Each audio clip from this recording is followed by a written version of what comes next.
우리나라 사람들의 명품 사랑은 세계적으로 아주 유별나기도 하고 유명하기도 합니다. 뉴스를 통해서 보게 되면 우리나라에서는 명품이 비싸면 비쌀수록 잘 팔린다라고 하는 이야기들을 하곤 합니다.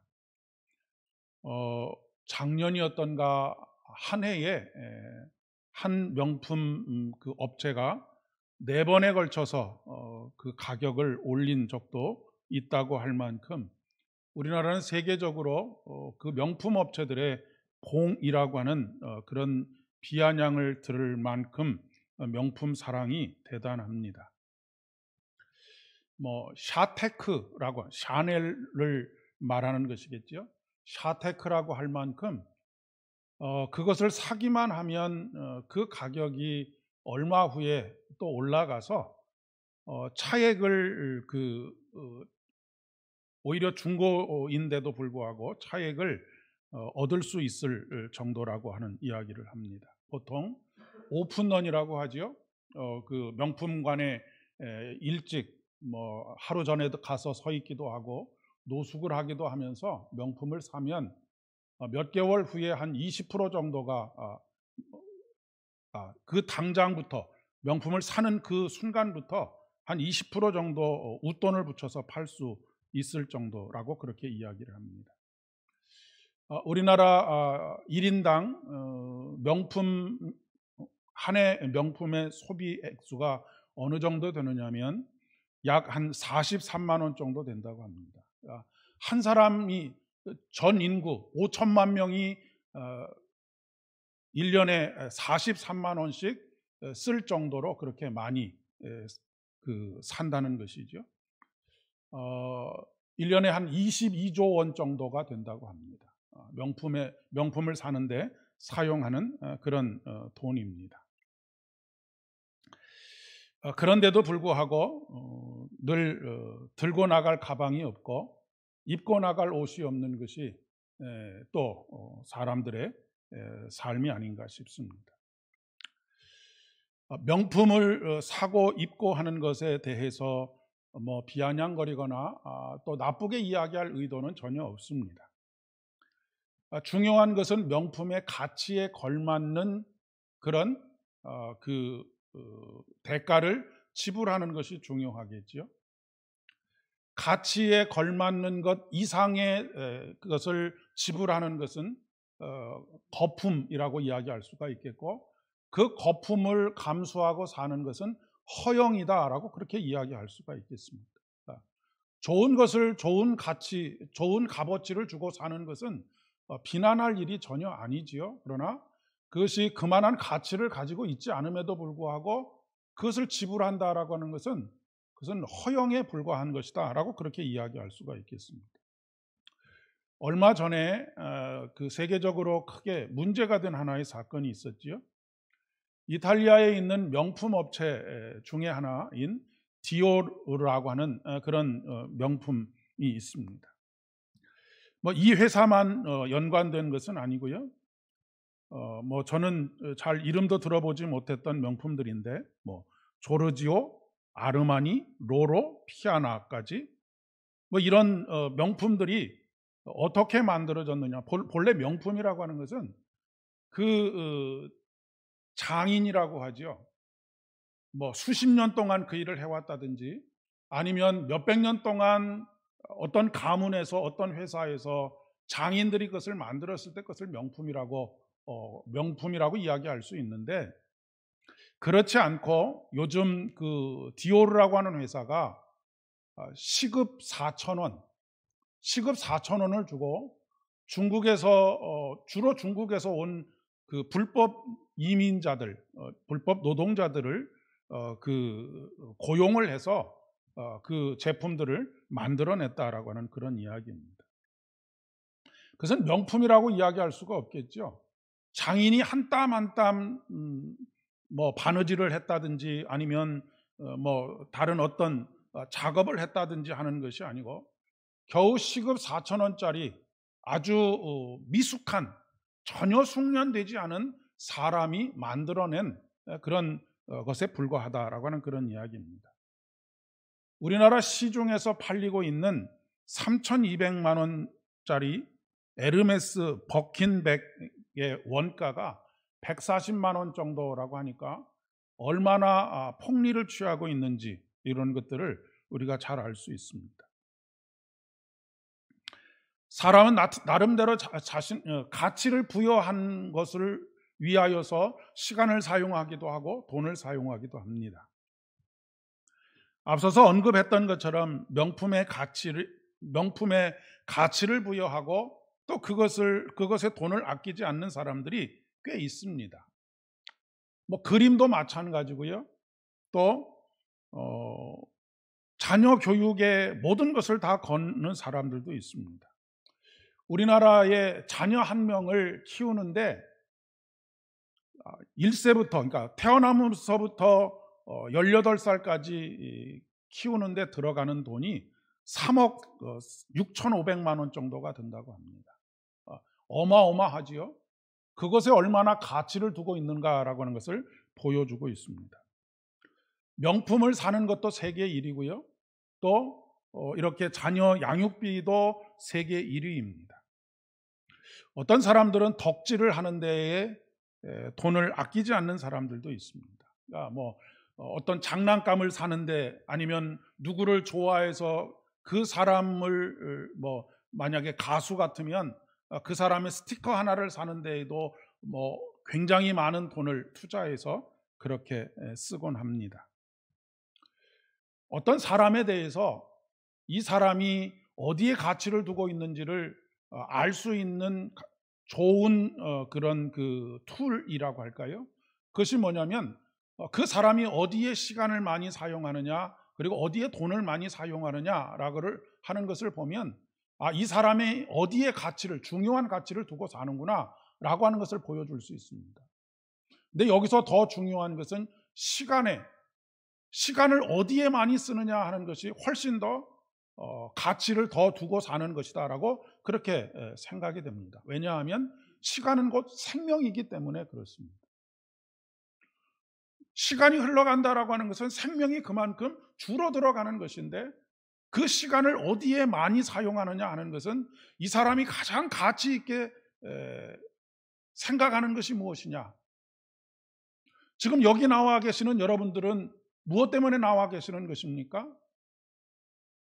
지금 나의 시간, 나에게 주어진 인생의 시간들을 여기에 참석해서 하나님 앞에 예배드리는 건 말씀을 듣는 것에 그만한 가치를 두셨기 때문에 나오시는 것이죠. 아니겠습니까? 영화의 한 대사이기도 하죠. 무엇이 중한디라고 하는 그런 대사가 있습니다. 그런데 여기서 중요한 것은 정확한 가치를 알아보는 눈을 가지고 있어야 한다라고 하는 것입니다. 어떤 사람은 똑같은 것을 보고 그만한 가치에 적당한 그런 대가를 지불하고 그것을 얻는 사람이 있는가 하면 그 가치와는 전혀 별개의 전혀 그 가치를 가지지 못한 것을 너무나 많은 것들을 대가를 치러가면서 그것을 얻어내려고 하는 그런 사람들도 있습니다. 예수님께서 그런 말씀을 하시죠. 거룩한 것을 개에게 주지 말고 또 진주를 돼지 앞에 던지지 말라라고 그렇게 말씀하십니다. 왜 이렇게 말씀을 하시는 것일까요? 개나 돼지는 가치를 알아보지를 못하기 때문에 그렇습니다. 6월절 엿새 전에 예수님께서 베다니에 이르셨습니다. 베다니는 예루살렘에서 남동쪽으로 이런 밑이 되겠죠. 한 3.2km 정도 떨어져 있는 곳입니다. 3.2km면 4km가 10리니까 옛날에는 10리 정도는 그냥 걸어 다녔던 거리가 10리 아닙니까? 그러니까 그만큼 예루살렘 가까운 곳에 있는 것입니다. 지금 예수님께서 올라가신 6월절은 마지막 6월절입니다. 예수님께서 이제 6일 후면 6월절 6일 전에 올라가셨으니까 6일 후면 이제 이 비아돌로사 예수 그리스도께서 십자가를 짊어지시기 위한 그런 여정들이 시작되는 날이 임박해 있는 그런 날이었습니다. 이 베다니는 베다니에서 한 20분 거리에 벳바게라고 하는 곳이 있는데, 벳바게는 어디냐면 예수님께서 처음 나귀를 타시고 예루살렘 성에 입성하셨던 곳이 바로 벳바게입니다. 그러니까 아주 가까운 곳에 있는 것이지요. 예수님께서 십자가를 지기 위해서 예루살렘으로 올라가시기 전에 최후에 머물러 있기에는 아주 최적의 장소라고 그렇게 이야기를 할 수가 있겠습니다. 그런데 지금 돌아가는 분위기는 긴장이 아주 최고조에 이르러 있는 그런 상황입니다.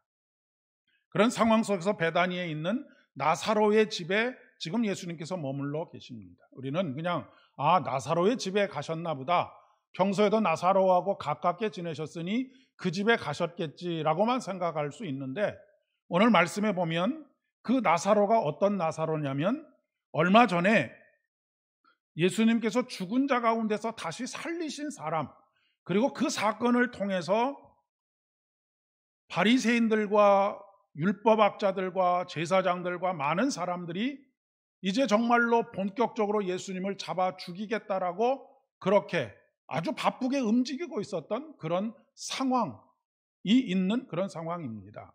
그리고 예수님만 죽이려고 했던 것이 아니고 이 나사로도 함께 죽이려고 했었다라고 하는 것이 이 요한복음 11장에 나와 있는 말씀입니다. 그러니까 지금 어떻게 보면 호랑이 굴로 들어간 것이나 마찬가지다라고 그렇게 이야기할 수가 있겠습니다. 그런데 거기서 예수님을 위한 잔치가 벌어지고 있었습니다. 제가 NIV 성경을 보니까 Jesus Honor라고 하는 그런 단어를 쓰고 있었습니다. 그러니까 다른 말로 표현하면 예수님을 기리는 잔치, 예수님께 영광을 돌리는 잔치라고 하는 그런 의미를 담고 있습니다. 그러니까 그냥 잔치가 아니라 이것은 특별한 의미를 담고 있는 잔치라고 하는 이야기입니다. 그러니까 평소처럼 예수님께서 오셨기 때문에 밥을 같이 먹는 그런 날이 아니고 특별한 의미를 담고 있는 그런 잔치를 지금 준비하고 있다라고 하는 그런 의미입니다. 아주 미묘한 감정이 교차되고 있지 않을까 싶습니다. 조금 다른 표현으로 하면 웃고 있는데 눈물이 나는 그런 상황이 아닐까 싶습니다. 왜냐하면 지금 무엇을 기리기 위해서 이 잔치를 벌이고 있느냐면 예수님의 십자가의 길을 기리기 위해서 잔치를 벌이고 있기 때문에 그렇습니다. 그러니까 지금 최후의 만찬을 하는 것과 같은 그런, 오늘 같이 밥을 먹으면 다시는 예수님과 함께 밥을 먹을 수 없는 그런 상황이 전제가 되어 있다라고 하는 그런 이야기입니다. 이런 상황 속에서 우리는 이 안에서 물론 향유를 부은 여인인 마리아만 집중하기 쉬운데 각자가 자기의 자리에서 자기의 최선을 다해서 이 예수님의 특별하신 의미를 기리는데 최선을 다해서 일하고 있는 모습들을 보게 됩니다. 특별히 세 사람이 나오죠. 마르다가 나오고요, 나사로가 나오고 또 향유를 부은 여인인 마리아가 나옵니다. 마르다는 일을 하고 있다라고 그렇게 기록하고 있습니다. 무슨 일을 하고 있었을까요? 밥을 짓는 일을 하고 있지 않았겠습니까? 우리는 요즘 말로 말하면 그렇습니다. 따뜻한 밥 한 끼가 가지는 의미, 여러분 잘 아시죠? 따뜻한 집밥 한 끼, 이것은 사람을 감동시키고 사람을 눈물 나게 만드는 것이 따뜻한 환대가 있는 밥 한 그릇입니다. 그러니까 마르다는 마르다 나름대로 최선을 다해서 지금 예수님의 특별한 만찬, 마지막 식사의 자리 잔치를 준비하고 있는 모습을 볼 수 있습니다.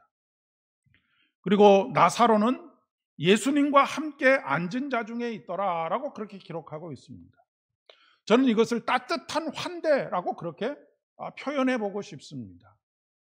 왜냐하면 지금 나사로가 이 모든 잔치의 호스트의 역할을 하고 있기 때문에 그렇습니다. 주인의 역할을 하고 있다라고 하는 것입니다. 주인은 어떤 사람입니까? 오는 사람들을 환대하는 사람입니다. 그러니까 이 따뜻한 환대로 지금 예수님의 이 마지막 길을 기리고 있다라고 그렇게 이야기할 수 있다는 것입니다. 그리고 마지막으로 좀 뜬금없는 것 같지만 지극히 비싼 향유, 곧 순전한 나드 한 근을 가져다가 예수의 발에 붓고 자기의 머리털로 그의 발을 닦는 마리아의 섬김을 볼 수가 있습니다. 저는 마르다와 나사로와 마리아의 이 세 사람의 섬김은 우열을 가릴 수 없는 섬김이라고 그렇게 생각합니다.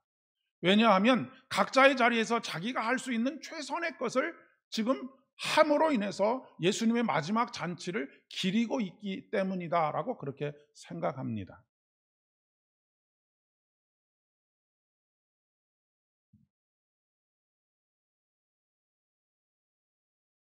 그런데 마리아가 향유를 예수님의 발에 붓고 자신의 머리로 그 발을 닦는 그 행위를 보고 마리아를 향해서 이 향유를 어찌하여 300데나리온에 팔아 가난한 자들에게 주지 아니하였느냐라고 책망하는 가룟 유다의 행동은 전혀 핀트가 빗나가고 있습니다. 가난한 이웃을 구제하는 일은 참 숭고한 일입니다. 정말로 가치 있는 일입니다. 아무나 하기 쉽지 않은 일입니다. 가룟 유다가 틀린 말을 하고 있는 것이 아닙니다. 그리고 부연해서 기록하고 있지만 가룟 유다가 예수님의 돈깨를 훔치던 자라고 하는 이 말이 없다고 하더라도 가룟 유다가 그런 마음을 품지도 않았고 행동을 옮기지 않았다고 하더라도 이웃을 위하여서 굳이 할 수 있는데 왜 하지 않고 이렇게 허비하느냐라고 하는 말은 어떻게 보면 옳은 이야기인 것 같습니다. 우리가 그냥 이것을 어떤 것을 기리기 위한 일반적인 상황이라고 한다면 이 마리아는 사리분별을 하지 못하는 사람이거나 아니면 광신도에 불과한 사람이라고 이야기해도 과언이 아닐 것입니다. 그러나 예수님께서는 마리아의 행동의 의미가 무엇인지를 명확하게 가르쳐주고 있습니다. 이것은 나의 장래를 위하여 하는 일이니 이 여자의 일에 참견하지 말아라 라고 말씀하십니다. 가난한 사람들은 언제나 너희와 함께 있겠지만 나는 언제나 함께 있지는 않을 것이다 라고 말씀하고 있죠. 그러니까 가난한 사람들이 항상 너희 곁에 있을 것이다 라고 하는 말은 무엇입니까?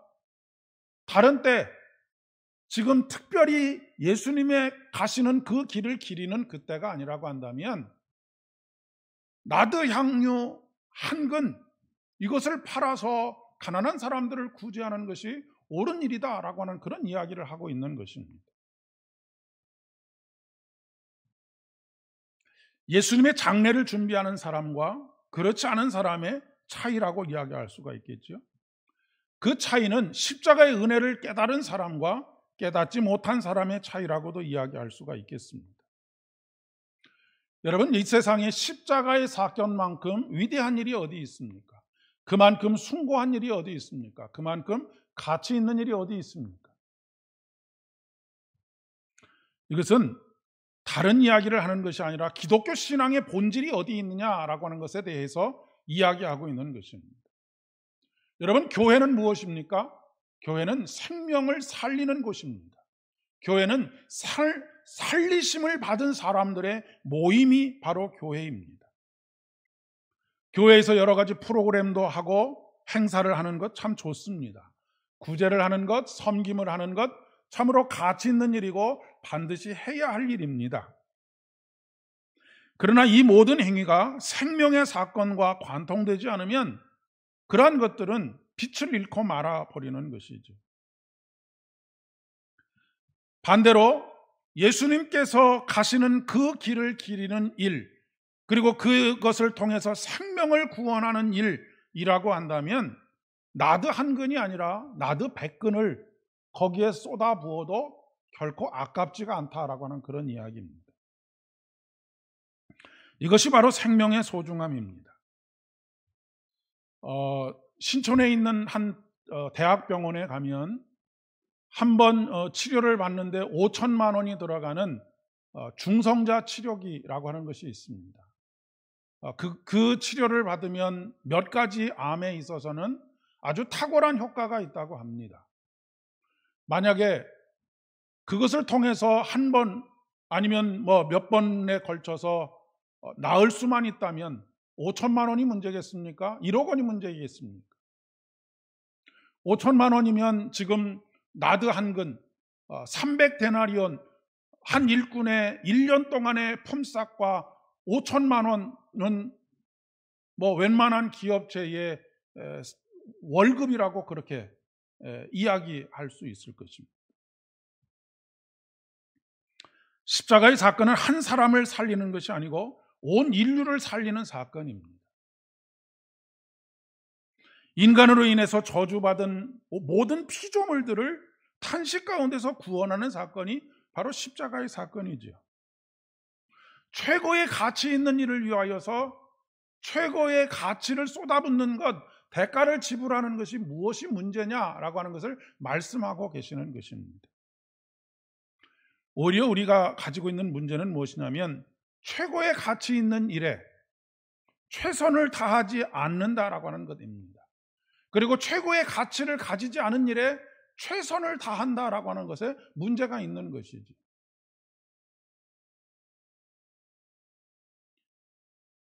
이 말씀은 마태복음 22장에 나와 있는 왕의 혼인잔치 비유와 아주 밀접한 관계를 가지고 있습니다. 천국은 이와 같다라고 말씀하시면서 마치 자기 아들을 위하여 혼인잔치를 베푸신 임금님과 같으니로 시작을 하고 있죠. 종들을 보내서 그 이전에 이미 초청장을 보내고 초청을 수락한 사람들, 이 사람들에게 이제 혼인잔치가 다가왔으니 혼인잔치에 참석하십시오라고 그렇게 종들을 통해서 통지를 했습니다. 그런데 어떤 사람은 돌아보지도 않고 또 어떤 사람은 자기 밭으로 가고 또 어떤 사람은 사업하러 가고 그 남은 사람들은 종들을 잡아 죽였다라고 그렇게 기록하고 있습니다.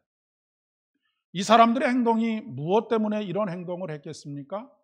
왕의 잔치에 참여하는 것보다는 내가 사업을 하러 가는 것, 밭을 일구러 가는 것, 이런 것들이 더 소중한 가치를 지니고 있다라고 생각을 했기 때문일 것입니다. 결국 왕은 크게 노하게 되고 군대를 보내서 종들을 살인한 자들을 다 진멸합니다. 그리고 동네를 불사르고 종들에게 길에 나가 악한 자나 선한 자나 만나는 모든 사람들을 다 데리고 오라라고 그렇게 말씀하십니다. 그리고 잔치 자리가 아주 북적북적하게 되었습니다.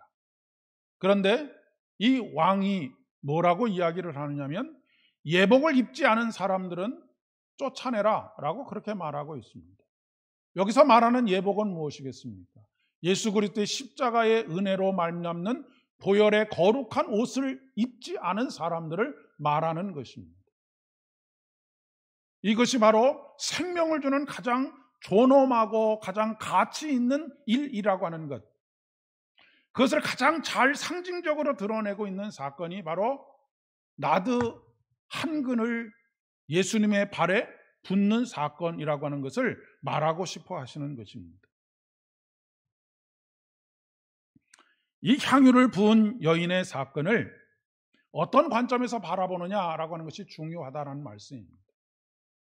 이것을 그냥 일반적인 관점에서 보면 그것은 참으로 어리석은 일이고 그것은 참으로 광신적인 그런 일에 불과한 것이지요. 그러나 이것을 십자가의 사건, 생명을 구하는 사건으로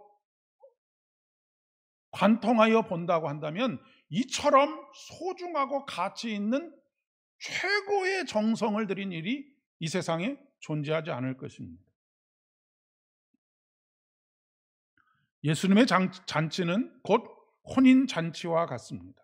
그래서 계시록 19장에서 이런 표현이 나오지요. 6월절 어린 양의 혼인잔치라고 하는 표현이 나옵니다. 이런 신앙 안에서만 철없는 행위로 보이는 마리아의 향유 사건이 이해가 될 수 있는 것입니다.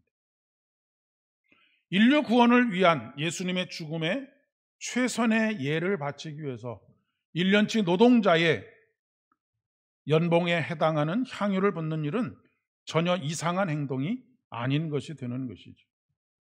이것이 우리가 주의 일을 할 때에 가져야 할 관점이라고 하는 그런 이야기입니다. 그렇게 될 때 거룩한 낭비가 이해가 되고 납득이 됩니다. 그렇지 않으면 이해도 되지 않고 납득도 되지 않게 되는 것이죠. 마리아의 행동은 인류를 구원하시는 예수 그리스도의 십자가의 사건을 가장 가치 있는 일이다라고 하는 것을 가장 잘 드러내주는 본질적인 행위였다라고 하는 것입니다. 이것은 사람을 구제하는 일보다 훨씬 중요한 가치를 가지고 있다라고 하는 고백이 바로 마리아의 고백인 것이죠. 여러분, 열심히 구제해서 생명을 구원하는 일은 일어나지 않습니다. 십자가의 사건, 바로 예수 그리스도의 사랑으로 옷 입는 사건을 통해서만 생명 구원의 역사가 일어나는 것이죠.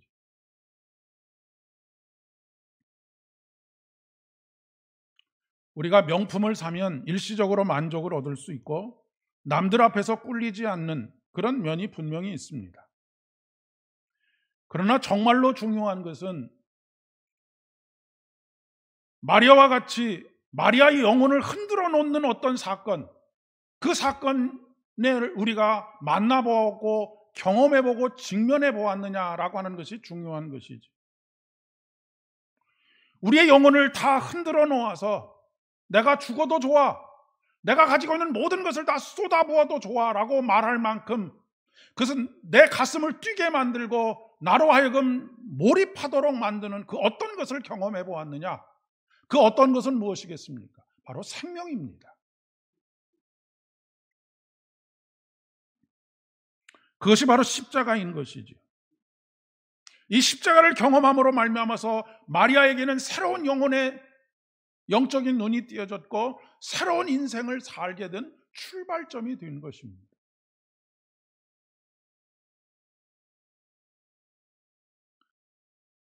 미국의 가장 존경받는 사람 중에 한 사람이 오마하의 현인이라고 하는 워런 버펫입니다. 이 사람이 그동안도 한 8조 가까운 돈을 기부를 했는데 사후에 자신의 재산 180조 원의 99%를 기부한다라고 그렇게 이야기를 합니다. 그 액수에 놀라는 것이 아니고 그는 무엇이 그 마음을 그렇게 뜨겁게 했길래 그것을 자녀에게 단 한 푼도 물려주지 않고 그것을 기부하겠다라고 하는 마음에 영혼의 울림이 있었을까? 무엇이 그를 그토록 변화되게 만들었을까? 새로운 세상을 보게 만들었을까? 우리는 그 사람이 가진 것과는 비교할 수 없는 것들을 가지고 있죠. 작은 것들을 가지고 있지만 우리가 가지고 있는 모든 것을 다 쏟아부을 만큼 우리의 영혼을 뜨겁게 만드는 그런 것들이 있는가? 그런 노래가 있죠. 탈 대로 다 타시오. 타다 말진 부대 마소. 제가 날마다 기도하는 것 중에 한 가지가 그런 것입니다. 하나님, 힘이 남아있고 무엇인가 할 수 있는 일들이 남아있는 그런 상황 속에서 마지막을 맞이하지 않을 수 있도록 해주십시오. 탈 대로 다 타서 죄만 남을 수 있는 그런 상황까지 주를 위해서 살다가 그렇게 주님의 부르심을 받을 수 있도록 해주십시오 라고 하는 것입니다. 그것은 누구나 살 수 있는 삶은 아닙니다. 마리아와 같이 자신의 마음의 뜨거움을 경험하고 생명을 경험하고 정말로 제 세상에서 가장 가치 있는 일이 무엇인가를 깨달은 사람만이 살아갈 수 있는 삶이죠. 저와 여러분에게도 이런 뜨거움이, 이런 생명이 경험되어지는 귀한 은혜가 있기를 소망합니다. 이것이 바로 영생을 경험하는 것입니다. 이것이 바로 영생을 누리면서 사는 것이죠. 기도하겠습니다. 아버지 하나님, 은혜를 진심으로 감사를 드립니다. 오늘도 생명의 말씀이 여기 있으니 참으로 감사를 드립니다.